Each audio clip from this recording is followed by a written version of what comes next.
Tremia, numa noite fria, analisando pela janela a chuva que não cessava, o silêncio que me encantava. Me perdi no som da trovoada, entre raios e estrondos. Não me foi espanto quando a luz se deu por acabar. Eu pude ouvir os murmurinhos, as reclamações que eu daria em tempos de criança, o medo que me tomaria. Surgiu leve novamente, como lucidez. Uma risada empática me lembrou uma música em francês que eu desejei ouvir uma última vez. A lua, em sua forma mais bela, podia ser vista mesmo entre as nuvens, entre as vielas. Num respirar fundo, senti flores se molhando, pétala por pétala se pesando, as árvores dançando com o vento, e eu, em conjunto, flutuando. Quando acordei em minha realidade, vi um ser abaixo de uma luz recém-acendida, um poste, dono da última faísca, que não me intrigava tanto quanto aquele moço, que parecia me olhar com exatidão. Saí de meu apartamento vazio, mal fechei a porta. Corri pelas escadas, desci numa só rajada e num trovão o encontrei. Por entre uma suspirada ele soava francês. Não sei o que tanto me encantava. Se ele era humano, alien ou só uma recém-desencarnada alma. Nos encaramos por segundos, na luz de um poste fraco. Viajei no teu olhar escuro que como uma nebulosa brilhava. Parecia tão vivo. Te toquei, entre um sorriso. E mesmo sem nunca ter te visto, sou como se fôssemos velhos amigos. Nossas mãos pareciam se fundir, como se tu fosses uma extensão de algo que eu sempre duvidei existir.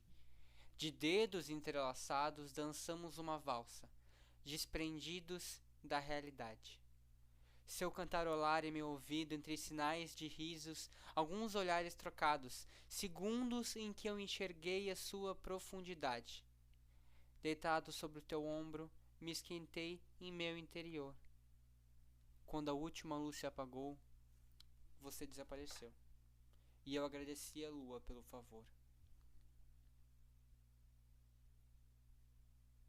Oi, esse é o Poema Thomas, um podcast, ou melhor, uma ideia de podcast que talvez nunca aconteça, mas aqui tô eu e ali estão vocês, ou não, né? Enfim, não sei se essa é uma ideia boa que eu vou levar pra frente. Eu acho que não, mas não custa tentar. Esse talvez seja meu hiperfoco da semana, que eu não sei por quanto tempo que vai durar. A ideia do podcast, inicialmente, é isso. Eu vou declamar uma poesia pra vocês. Se dá pra chamar isso de declamar, porque eu só li do papel, mas tudo bem. E a gente vai conversar um pouquinho sobre isso. Dessa vez é uma poesia um tanto quanto... não diria longa, vai, 2 minutinhos. Vocês vão ver coisa maior, nem vem. A Última Faísca é uma poesia que eu escrevi um tempo atrás pra um amigo. E não, sem interesses aqui românticos, tá? É uma poesia que eu escrevi porque a gente fala muito sobre esse negócio de ter um muso inspirador ou uma musa inspiradora e a gente liga muito com essa visão do romantismo, né? Mas não é necessidade, não há necessidade. Às vezes a nossa momento inspirador, no caso dessa poesia aqui, foi uma foto no Instagram que eu vi que eu achei genial. É, aliás, mais de uma foto, né? Que eu vi que assim, o perfil do Instagram dele é maravilhoso. É @alohadel. Não é Adel. Eu acho que é Alo Alohadel. Cara, é um perfil assim. Mas eu acho que ele mudou também, né? Não sei. Não sei. Se tá no YouTube, tá na descrição. Se tá em algum lugar, eu vou tentar botar em algum lugar, tá? Se isso for pra frente, eu não sei. Eu não sei se vai pra frente. Eu não sei. Eu acho que não. Vamos lá. Já falei isso umas 15 vezes. Eu tenho mais descrença no meu potencial do que todos vocês juntos. Mas a gente vai continuar seguindo aqui a linha de raciocínio que eu já perdi faz tempo. Vamos lá. A ideia do podcast é a gente... eu, como escritor dessas poesias... falar um pouquinho sobre elas com vocês, sobre o que eu queria dizer, sobre o que eu representei e sobre a gente conversar sobre essa dualidade de ideias que existe dentro do ramo da poesia. Por isso que eu escolhi essa poesia e eu frisei alguns pontos importantes, que é pra gente abrir o podcast tentando explicar o objetivo dele. Quase. O primeiro ponto que eu gostaria de ressaltar é ali bem no comecinho, em que eu falo sobre o medo que ia me tomar em tempos de criança, surgir novamente leve como uma lucidez. E quando eu falo disso, eu tô falando do fato de que a gente cresceu, ou que a gente está crescendo, e a gente perde esse medo da trovoada, na maioria das vezes. Algumas pessoas têm traumas e tudo mais, algumas pessoas realmente ainda têm medo da trovoada e tá tudo bem. Mas é que muitas pessoas, a maioria das pessoas, acredito eu, perderam esse medo da trovoada no sentido de, cara, eu vou sair daqui, eu vou tomar um raio na testa. Quer dizer, a gente ainda possui esse medo, mas ele é um momento de lucidez. Quer dizer, a gente às vezes tem medo de que isso alague a nossa rua, ou que isso estrague algum eletrodoméstico nosso. Tipo, a gente sai de casa, meu Deus, será que eu tirei as coisas da tomada? Né? Ou o medo, ele volta quando a gente tá uma forma como eu vou te dizer, eu não diria de alertar a gente, mas é um instinto que a gente sente, porque apesar da chuva ter esse sentimento de nos trazer um pouco de paz, a gente percebe que existe o perigo em uma trovoada. Mas a gente não sente esse medo de criança como se a trovoada fosse um grande bicho papão que tá pronto para pegar a gente se a gente não se comportar, sabe? É o medo que ele surge leve, de certa forma visto como uma lucidez. Eu acho. E ali, quando eu quero dizer em que fala ali sobre ele sentir as flores se molhando, pétala por pétala se pesando, as folhas dançando com o vento, as árvores dançando com o vento e eu em conjunto flutuando. Fala sobre esses momentos em que a gente se desprende da realidade, ou porque a gente se lembra de uma memória de criança, ou porque a gente só viaja, a gente acende um incenso, a gente medita, ou a gente está tão concentrado em algo que prende a nossa atenção que a gente deixa de existir por aquele segundo. É aquele momento, aqueles milésimos de segundo em que a nossa atenção é desfocada de um plano, é como se a gente se desprendesse de certa forma. A gente se desprende do corpo esse momento de flutuar, não necessariamente você está viajando no mundo da lua, mas é o momento em que você esquece da sua própria existência por uns segundos. Quando você se desprende, você sente uma liberdade, ou aquele peso de semanas em que você está pensando, se debatendo sobre alguma atividade de escola e você sei lá, você só se sente leve, sabe? É quando você se sente hipnotizado por alguma coisa. Você, por alguns segundos, você se sente como sendo um nada, sabe? Tipo, tem um filme, eu vou ter que pesquisar aqui, vocês vão ouvir o mouse agora, né? Certeza. Olha só, ouviram o mouse. Eu acho que é uma garota. Agora vocês vão ouvir o teclado, olha só o SMR. Acho que é uma garota chamada Estrela. Dona, a extraordinária garota chamada Estrela. Tá no Disney Plus. É Stargirl. Eu não sei falar girl, é muito complicado pra mim, eu não sei porquê. Mas é um filme da Disney em que a personagem principal, ela, que é a Star, ela fala sobre esse momento em que ela medita e ela se torna um nada. E é sobre isso que eu tô falando, sobre você se sentir um nada por poucos segundos. Mesmo que por poucos segundos você é uma extensão do universo. Você, que é feito de poeira estelar, é um absoluto nada. Você, assim como qualquer outra coisa, como um objeto, se torna um objeto inanimado. E esses milésimos de segundos são tão importantes, são tão maravilhosos, que tem gente que se droga pra conseguir alcançar, sabe? Quem viu aí, hein? Olha a Ru, chama a Ru de euforia. De novo, ali, agora essa é a parte que eu quero frisar que vai ser importante, vai ser interessante pro nosso podcast, em que a gente tá falando aqui, nesse trechinho, que diz que por entre uma suspirada ele soava francês. Eu não sei o que tanto me encantava, se ele era humano, alien ou só uma recém-desencarnada alma. E aí, chegou no final da poesia e eu ainda não expliquei o que caralhos ele era. O que era ele?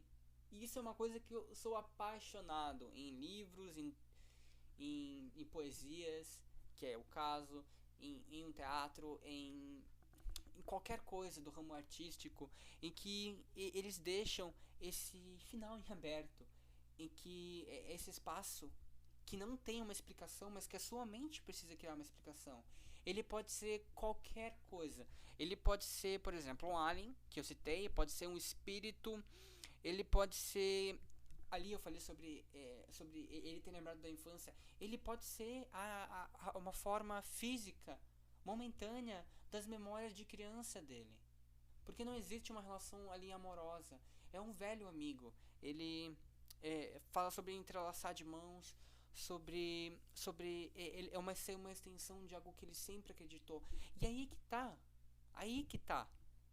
O que era aquele ser pra você? Porque eu sou o autor, mas pouco importa o que é pra mim. Porque quando eu escrevi, ele era. Eu queria. Eu queria. Como eu vou te dizer? Eu queria que ele significasse a lua, porque no final ele agradece a lua pelo favor. Então ele queria ouvir mais uma vez a música em francês e a lua cantarolou pra ele. Mas aí que tá. Agora quando eu fui reler, um tempinho atrás, eu comecei a ter essa visão de que talvez era a forma física da infância dele. Que também é uma forma muito linda de se ler a poesia. Porque qualquer forma que você lê é encantadora. Porque quando eu falo sobre isso, vocês entendem a minha visão. Vocês escutam, vocês compreendem o que eu quis dizer. Mas a verdade é que na poesia, quando você lê, quando você escuta, o que mais importa é o que você entende. Eu vou ler a poesia nesse podcast e depois, se vocês quiserem continuar ouvindo para ver qual que é a minha visão, se vocês quiserem só esquecer do áudio, não tem problema. Porque quando você lê uma poesia, o que mais importa é a forma que você se sente sobre ela. O que mais te tocou, o que mais te causou impacto. É sobre isso que se trata a poesia. É sobre isso, é disso que se fala. É isso que se sente. Porque o que eu senti quando eu escrevi é diferente do que você está sentindo quando você lê.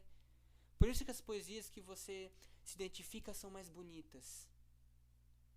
Por isso que eu gosto de escrever, eu escrevo mais poesia triste do que poesia romantiquinha.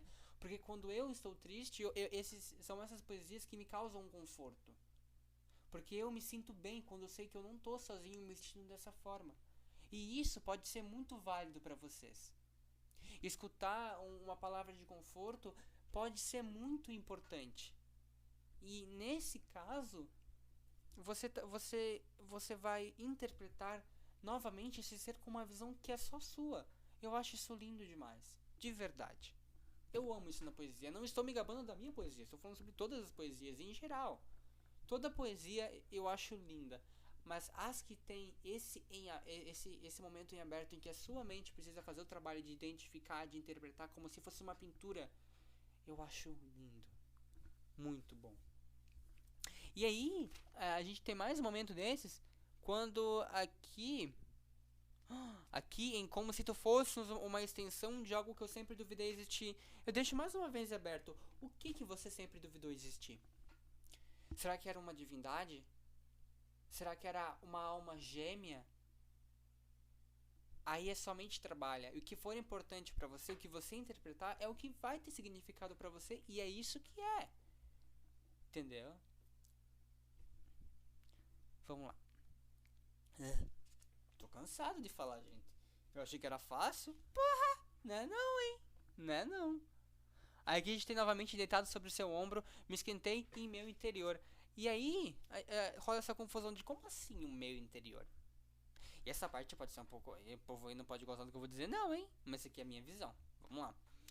Quando a gente ama alguém, a gente entrega tanto o nosso sentimento pra outra pessoa que muitas vezes a gente esquece que a maior responsabilidade por eles somos nós mesmos. A gente fecha os olhos pra nós e nós começamos a dar crédito para outra pessoa. Eu estou feliz por causa dele. Eu acordo de manhã por causa dele. Você me fez sentir assim, mas grande parte dessa responsabilidade é sua. Legal que ele te faz sentir assim. É muito bom que ele te faça se sentir assim. Mas não esqueça, eu gosto muito de dizer isso quando se trata da gente agradecer por alguma divindade, por espiritualidade, pro universo. Muito obrigado ao universo por ter me ajudado a passar naquela prova. Muito obrigado, Deus, por ter me ajudado a passar por aquela prova. Muito obrigado, Pombogira. Muito obrigado, Espírito. Aí é que tá. A gente comete um erro porque a gente agradece tanto as outras pessoas que você também pode agradecer. Eu vivo agradecendo esse pessoal todos, porque eu sou bem assim, sou bem eclético. Mas aí é que tá. A gente passa tanto tempo agradecendo eles que a gente se esquece que a gente só passou na prova graças ao nosso esforço. A gente estudou. Eles podem ter facilitado? Podem. Mas é você que merece grande parte desse crédito. Sabe? Não agradeça só, por exemplo, a Deus. Muito obrigado, Deus, por ter me ajudado a comprar esse carro. Muito obrigado a mim que trabalhei durante a semana, que me esforcei para isso. Deus te deu trabalho? Beleza, cada um com a sua religião, cada um com a sua espiritualidade, cada um com a sua visão e opinião sobre o mundo. Mas eu só estou dizendo isso daqui porque para mim é muito importante, porque quando se dá todo o crédito para outra pessoa, você começa a se questionar se você merece essas coisas. Será que eu mereço esse carro? Será que eu mereço esse emprego? Aí que tá, você acorda todo dia de manhã cedo para trabalhar, ou de tarde, de noite, você se dedica para isso, sabe? Ou você estuda para isso. Você merece o crédito também. Então, meus parabéns. Muito obrigado a mim mesmo por ter gravado um podcast do começo ao fim e ter gaguejado poucas vezes, apesar de ter falado muito rápido aqui. E provavelmente o povo não vai entender a maioria das coisas que você está falando porque a minha pronúncia é péssima. Mas muito obrigado a mim mesmo por ter criado esses segundos, esses instantes de coragem. E não só muito obrigado ao universo por ter me auxiliado, a Deus por ter me auxiliado, seja quem for a entidade, muito obrigado. Mas eu também mereço esse crédito. Eu também mereço esse crédito.